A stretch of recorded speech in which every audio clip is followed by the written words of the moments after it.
ہمیں امام سے صرف امام کا انتظار نہیں کرنا، امام کے رستے کو ہموار بھی کرنا۔ تو جو آپ صاحبان فرمائیں گے سرکار، ہمیں امام کا صرف انتظار نہیں، رستہ بھی ہموار کرنا ہے، امام سے ملاقات بھی کرنی ہے۔ امام نے تو اپنا ایڈریس بتا دیا کہ میں کب اور کہاں ہوتا ہوں۔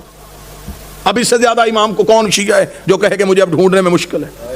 امام نے فرمایا ہفتہ والا دن مجھے ڈھونڈنا ہو تو مسجد کوفہ میں آنا، اتوار کو میں مسجد سہلہ میں ہوتا ہوں، سوموار کو میں بقیہ کی قبروں پہ ہوتا ہوں، پھر میں مسجد جمکران میں ہوتا ہوں، شب جمعہ میں کربلا میں ہوتا ہوں، جمعہ میں امیر المومنین کے حرم میں ہوتا ہوں۔ مولا فرماتے طواف کعبہ کرتے ہوئے کعبے پہ سیدھی بارش ہو رہی ہو اور مزاب رحمت سے پانی نیچے آ رہا ہو تو سمجھ لینا تمہارا امام طواف میں ہے۔ اب اس سے زیادہ آسان نشانیاں کون بتائے گا؟ امام خود بتا گئے کہ میں اس وقت میں یہاں ہوتا۔ پھر امام نے اگلی نشانی بتائی، امام نے کہا چل تو ہم سے محبت کا دعویٰ کرتا ہے نا، تجھے مجھ تک پہنچنے کی ضرورت نہیں، تو ہمیں بلا۔ اتنا امام کی موجودگی کا یقین رکھو کہ امام فرماتے ہیں کہ دسترخوان میں ایک فرد کی جگہ خالی چھوڑو۔ تمہارے گھر میں بچے پوچھیں گے جگہ کس کے لیے، تو کہہ دینا ہمارا امام موجود ہے۔ عرب کی ایک مستور برقع پہن کے سوتی تھی، مستورات نے کہا کیوں برقع پہن کے سوتی ہے؟ اس نے کہا امام کا ظہور ہو گیا، برقع ڈھونڈوں گی یا امام کے لشکر میں جاؤں گی؟ ملاقات با امام زمانہ حسن ابتہی، 2 جلدوں میں کتابیں لکھی ہوئی ہیں۔ کتنے لوگ ہیں جو امام سے ملاقات کر چکے ہیں؟ ایک عراق کا رہنے والا شیعہ ہر روز گھوڑا لے کے چوک میں تلوار لے کے کھڑا ہو جاتا۔ لوگ پوچھے کیوں کھڑا ہے یہاں پہ؟ اس کا امام کا انتظار کر رہا ہوں۔ لوگوں نے اسے پاگل تصور کرنا شروع کر دیا۔ ایک دن کسی نے مذاق میں کہا تو یہاں کھڑا ہے، امام تو وہاں آ چکے ہیں۔ اس نے اپنے گھوڑے کا رخ موڑا، دوڑا اور پھر کبھی بھی واپس نہ آیا۔ یقیناً وہ امام کے لشکر میں شامل ہوئے۔ امام تو ہمارے اتنا قریب۔ ایک شخص نے ایک عارف سے آ کے شقیق نے کہا کہ میں مولا سے ملنا چاہتا ہوں، مجھے کوئی عمل بتائیے جو میں کروں اور امام سے ملاقات ہو۔ موضوع پسند ہے سرکار؟ یا علی مشکل مجھے کوئی عمل بتائیے میں مولا سے مل سکوں۔ انہوں نے کہا عمل یہ ہے کہ رات کو تیز نمک والا کھانا کھا کے سونا۔ اس نے کہا کیوں؟ فرمایا بس تیز نمک والا کھانا کھا کے سو گیا، صبح آیا میں سو گیا تھا دی رات لیکن زیارت نہیں ہوئی۔ اس نے کہا خواب میں کیا دیکھتا رہا؟ اس نے کہا پانی، اس لیے کہ میرے دل میں پانی کی طلب تھی۔ اس نے کہا جتنی طلب تیرے دل میں پانی کی تھی اتنی امام کی کر ملاقات ہو جائے گی۔ شدت پیدا کر امام سے ملنے کی، خواہش پیدا کر امام سے۔ ایک شخص کو خبر ہوئی کہ کربلا میں مولا امام حسین کے حرم میں جو 40 روز زیارت عاشورہ پڑھے امام اس سے مل لیتے، اور یہ آج بھی ہے منقول ہے روایات میں کہ حرم امام حسین میں زیارت عاشورہ کا 40 روز کا عمل کیا جائے تو امام مل لیتے۔ وہ 40 روز زیارت عاشورہ کا عمل کرنے کے لیے چلا گیا، جیسے جیسے دن گزرتے گئے ذہن میں اعتماد ختم ہوتا رہا کہ نہیں ملاقات نہیں ہو سکتی، میں اس قابل نہیں ہوں، میں گنہگار ہوں، وہ مجھ سے نہیں ملیں گے۔ بس یہ اعتماد کم ہوتا گیا، دن قریب آنے شروع ہو گئے، ذہن میں آیا گھر واپس چلا جاؤں، بچے اکیلے ہوں گے، کاروبار تباہ ہو رہا ہوگا۔ گھوڑے پہ بیٹھا اور حدود حرم سے نکلا۔ جب وہ کربلا سے نکل رہا تو گھوڑا سوار اس کے ساتھ چلا۔ گھوڑا سوار کی آواز آئی کہاں جا رہا ہے؟ کہنے لگا کوفہ۔ کس رستے سے جائے گا، خشکی کے یا فرات کے؟ کہنے لگا خشکی کے رستے۔ گھوڑا سوار کی آواز ہے پھر کوفہ میں ایک میرا کام کرے گا، ایک امانت ہے، وہ کوفہ میں ایک شخص کو دے دینا۔ کہنے لگا کیا امانت ہے؟ کوفہ میں ایک ریان نامی شخص رہتا ہے، اسے یہ 40 دینار دے دینا۔ جب تو اس کے دروازے پہ جائے گا، دستک دے گا، صبح کا وقت ہوگا، وہ دروازہ کھولے گا، اس کے بازوؤں پہ خون کے چھینٹے ہوں گے، پریشان نہ ہونا، وہ قصاب ہے، صبح صبح جانور ذبح کرتا ہے۔ ذہن میں پھر نہ آیا کہ جو پہنچنے سے پہلے وجہ بتا رہا ہے۔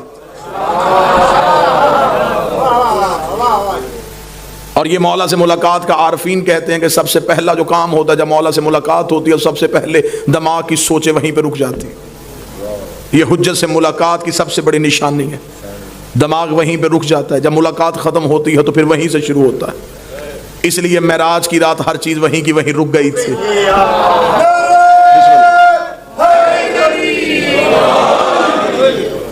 اب جب گھوڑا سوار واپس پلٹا تو اس نے آواز دے کے کہا، اس نے کہا اگر وہ پوچھے یہ کس نے دیے ہیں تو اپنا نام تو بتائیے۔ گھوڑا سوار کی آواز ہے کہہ دینا بقیہ نے دیے۔ میرے مالک کا لقب ہے بقیت اللہ۔ چلا گیا، جا کے کوفہ میں صبح صبح پہنچا، اسی قصاب کے دروازے پہ دستک دی، اندر سے وہی شخص نکلا، بازوؤں پہ خون کے چھینٹے۔ دیکھیں گے مجھے خبر ہے تو صبح صبح جانور ذبح کر رہا ہے. کہاں سے آیا؟ کہنے لگا کربلا سے آیا ہوں. تو میرے دروازے پہ کیوں آیا ہے؟ میرے پاس تیری ایک امانت ہے, یہ 40 دینار کسی نے کربلا سے دیے, اسے کہا ریان کو دے دینا. آنکھیں کھلی کی کھلی لگا, رک یہیں پہ. اندر گیا, لباس تبدیل کیا, وضو کر کے باہر آیا. کہنے لگا زحمت ہوئی تجھے میرے دروازے پہ, میں معذرت چاہتا ہوں, تجھے اپنے دروازے پہ روکے رکھا, میں لباس تبدیل کر چکا ہوں, وضو کر چکا ہوں, تھوڑی دیر کے لیے گھوڑے سے اتر, مجھے وہ آنکھیں چومنے دے جس سے تو نے مولا کو دیکھا ہے, مجھے وہ ہاتھ چومنے دے جس سے تو نے مولا کو ہاتھوں کو ہاتھ لگائے. یہ پریشان ہو گیا تھا, کون سے مولا؟ اس نے کہا یہ کیا تمہیں صاحب الامر نے نہیں دیے؟ کہنے لگا کون سے صاحب العصر؟ کیا وہ امام زمان تھے؟ اس نے کہا تو وہاں مل کے آیا, تجھے پتہ ہی نہیں؟ مجھے جو جب بھی کوئی مشکل ہوتی ہے میں انہی کو بلاتا ہوں. میں نے تو ابھی رات کو کہا تھا مولا 40 دینار کا قرضہ ہے, مجھے واپس دینا ہے, صبح سے پہلے اس نے واپس بھیج دیا.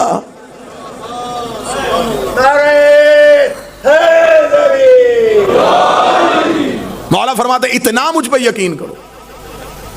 جب تمہارا یقین اتنا بڑھ جائے گا پھر تم اپنی مشکل کسی کو بتاؤ گے نہیں. اب یہ محبت کا معیار ہے. امام فرماتے میرے شیعوں مجھ سے رات کو سرگوشیاں کیا کرو, سرگوشی کیا, تکی کے سر رکھ کے اپنے دکھ مجھے سنایا کرو. امام فرماتے تو تکیے پہ سر رکھ کے مجھے اپنے دکھ سنا کے سو جا, صبح کا سورج طلوع ہونے سے پہلے تیرے دکھ نہ ٹالوں, مجھے بطول کا لال نہ کہنا. تو مجھ پہ اعتماد تو کرو, تو مجھ پہ یقین تو کرو, تو مجھ تک پہنچنے کا رستہ تو تلاش کرو. امام فرماتے ہیں میرا شیعہ وہ ہے جو میرا ظہور ہر روز مانگے. وہ ساری زندگی اس کی حالت ایسی رہ جیسے اس کی کوئی چیز گم ہو چکی ہے اور وہ اسے ڈھونڈ رہا ہے. شیعہ بھی, اور اسے یہ بھی پتا ہو کہ میرے وقت کا امام کہیں نہ کہیں خون رو رہا ہے.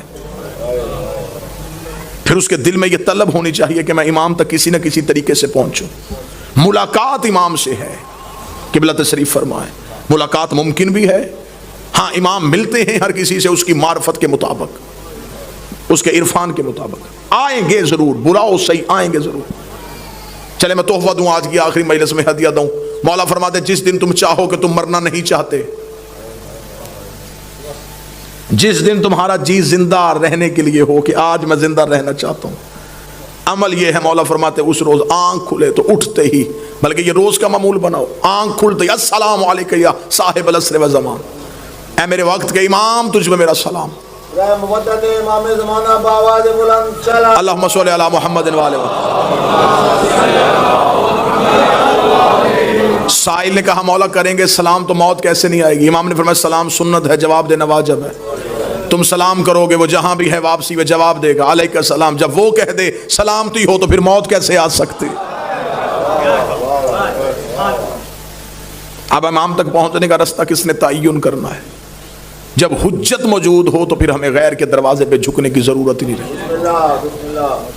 سرکار اب ہمارا امام تک پہنچنے کا ایک ہی ذریعہ ہے, اپنے توکل کو بلند کیجئے, اپنے اعتماد کو بحال کیجئے, یقین کی منزل پہ آئیے اور یہ یقین رکھیے کہ ہمارے وارث موجود ہیں, ہمارے امام ہمیں دیکھ رہے ہیں.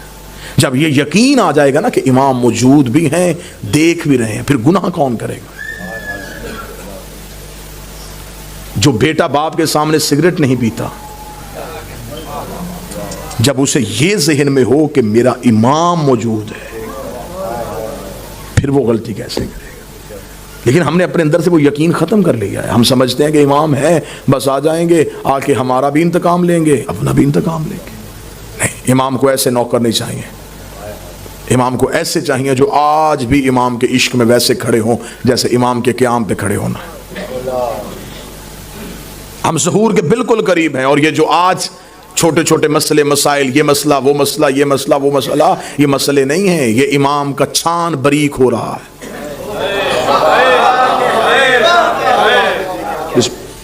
جو سب سے آخر میں گریں گے وہ 72 جیسے ہوں گے.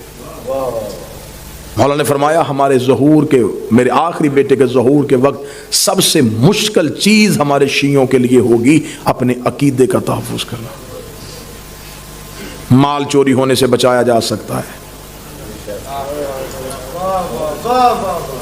اور عقیدہ چوری ہونے کا خطرہ اس لیے بھی زیادہ ہو جاتا ہے جب چوکیدار ہی چوروں سے مل جائیں. عقائد حقہ کا تحفظ کرنا. ہم حجت کے قریب جا رہے ہیں. مولا فرماتے ہیں جب میرے شیعوں کے روزانہ کے اعمال میرے سامنے آتے ہیں تو آپ یہ جملہ سمجھیے گا، اور اس کے بعد پھر گناہ کرتے ہوئے ایک بات ذہن میں، یہ میری روایت کو ضرور آنے دیجیے. امام فرماتے جب میرے شیعہ کا گناہ میرے سامنے آتا ہے تو امام فرماتے اس ایک گناہ کو دھونے کے لیے مجھے اپنے آنکھوں کے آنسو لہو والے استعمال کرنے. مولا اپنے آنسوؤں سے اس شیعہ کے اس گناہ کو دھوتے، دھو کے کہتے میرے اللہ یہ مجھ سے محبت کرتا تھا، بے خبری میں گناہ کر گیا. اس لیے مولا نے فرمایا میرے شیعوں ہمارے لیے شہرت کا باعث بننا، میری آنکھ میں آنسو کا باعث نہ بننا.